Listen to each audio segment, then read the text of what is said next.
അപ്പോൾ ഖൽബ് നന്നാക്കാൻ നമ്മുടെ ശരീരത്തിന്റെ അമലുകൾ നന്നാക്കാനുള്ളതിനേക്കാൾ കൂടുതൽ പരിശ്രമിക്കുക. ഷെയ്ഖ് ബിൻ ബാസ് റഹിമഹുല്ലാ അറിയപ്പെട്ട ആലിമാണ്.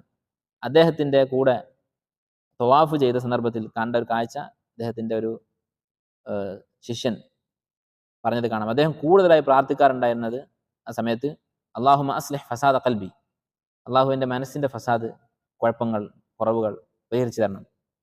അപ്പോൾ മനസ്സ് നന്നായാൽ ബാക്കിയെല്ലാം ശരിയാകും. അതുകൊണ്ടാണ് അങ്ങനെ ദുആ ചെയ്യുന്നത്. നബി സല്ലല്ലാഹു അലൈഹി വസല്ലം പഠിപ്പിച്ചിട്ടുള്ളതാണ്. അല്ലാഹുമ്മ ഇന്നി അസ്അലുക ഖൽബൻ സലീമ, അള്ളാഹുവെ ഒരു രോഗങ്ങളുമില്ലാത്ത എല്ലാ കുഴപ്പങ്ങളിൽ നിന്നും മുക്തമായ ആരോഗ്യമുള്ള സലീമായ ഖൽബ് ഞാൻ നിന്നോട് ചോദിക്കുന്നു.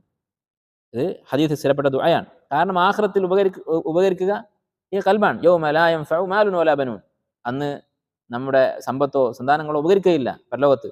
ഇല്ലാ മൻ അത്തല്ലാഹ ബിഖൽബിൻ സലീം, ശുദ്ധമായ ന്യൂനതകളില്ലാത്ത ഖൽബുമായി വന്ന ആളുകൾക്കാണ് രക്ഷയുണ്ടാവുക.